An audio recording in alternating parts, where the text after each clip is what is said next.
हरिद्वार, प्रयागराज, नासिक और उज्जैन। अमृत की इन्हीं बूंदों के कारण उज्जैन में हर 12 वर्ष पर कुंभ सिंहस्थ मेले का आयोजन होता है। भगवान शिव की लीला देखिए, लोक कल्याण के लिए स्वयं विषपान किया और अपनी नगरी पर अमृत वर्षा करवाई।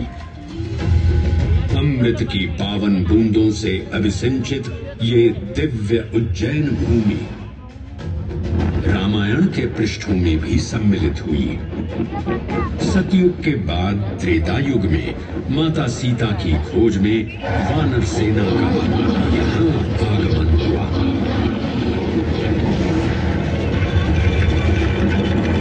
समय की इस यात्रा के माध्यम से अब प्रवेश करते हैं वाल्मीकि रामायण के किष्किंधा कांड में।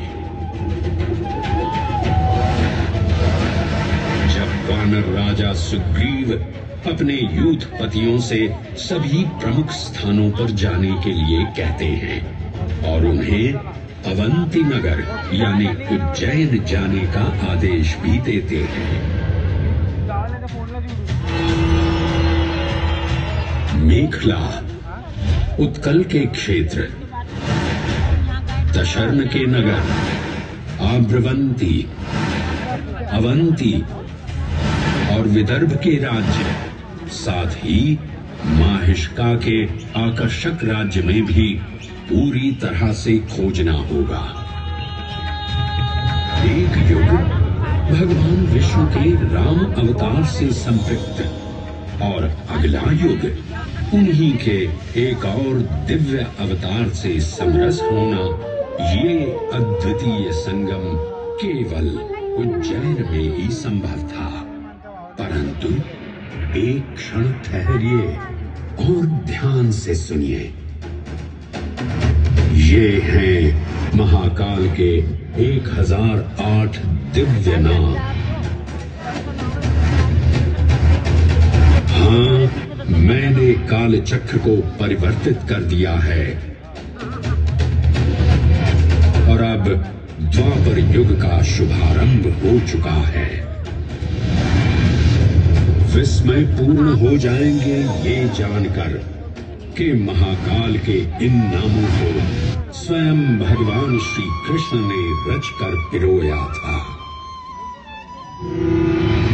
महाकाल सहस्र नामावली की ये अद्भुत रचना उस समय की है जब योगेश्वर कृष्ण, उनके मित्र सुदामा और शेषावतार बलराम ने अवंती नगरी में स्थित सांदीपनी ऋषि के आश्रम में वेदांत दर्शन और शस्त्र विद्या की शिक्षा ग्रहण की थी।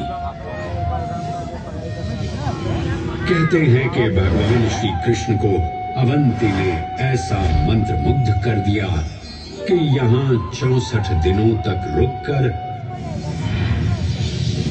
उन्होंने 64 विद्याएं और 14 कलाओं का ज्ञान लिया। उज्जैन का संबंध महाभारत से भी जुड़ा हुआ है।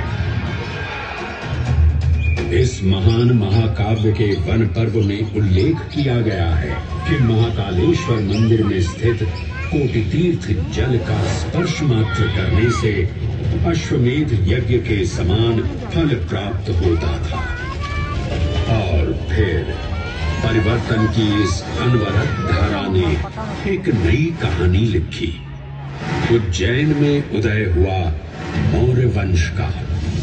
सम्राट बिंदुसार ने अपने पुत्र अशोक को उज्जैन का राज्यपाल बनाया और समय के साथ अशोक के शासनकाल में धर्म का विस्तार हुआ। मौर्य वंश के पश्चात विभिन्न राजवंशों, सम्राटों और नरेशों ने उज्जैन की सेवा की। उनमें से प्रमुख मालवागण और फिर गुप्त वंश ने यहाँ राज कर इसके वैभव में वृद्धि की। उज्जैन ने अपने भव्य तेज से जहाँ महात्माओं और शासकों को आकर्षित किया, वहीं इस नगर पर आतताइयों की दृष्टि भी पड़ी।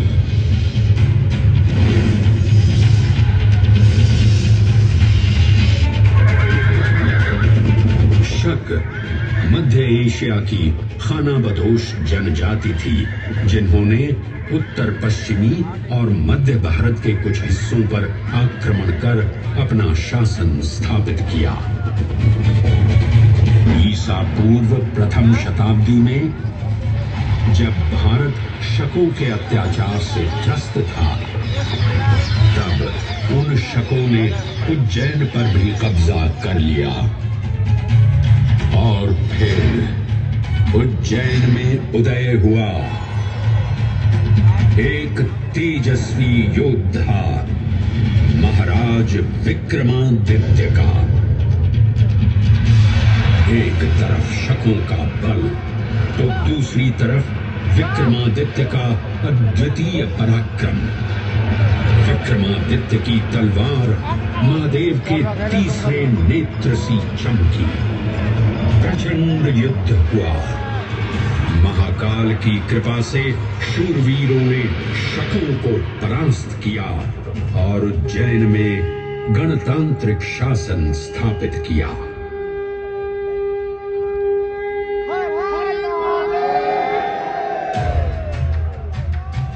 इन्हीं महाबली विक्रमादित्य की राज्यसभा महाकाल मंदिर में ही प्रतिष्ठापित थी।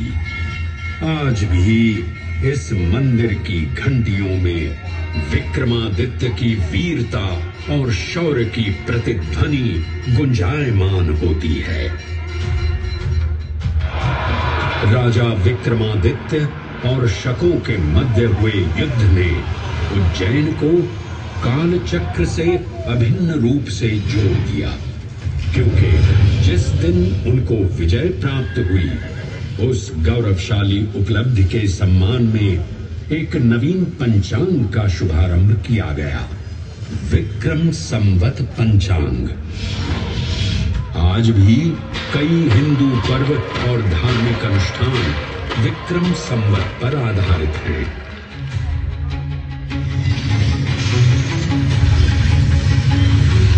पृथ्वी की भौगोलिक कर्क रेखा इस पावन उज्जैन भूमि से होकर गुजरती है। लगभग 300 वर्ष पूर्व उज्जैन विश्व समय का प्रमुख संदर्भ बिंदु था। यही कारण है कि उज्जैन की वेदशाला में वराहमिहिर, आदित्य दास, ब्रह्मगुप्त, आर्यभट्ट और भास्कराचार्य जैसे महान विद्वान अनुसंधान और अध्ययन में तल्लीन रहते थे। खगोल शास्त्र का केंद्र, महाकालेश्वर का आवास, जगत गुरु कृष्ण की नगरी, विक्रमादित्य का राज। जयति जय उज्जयिनी, वैभवशालिनी नगरी उज्जैन।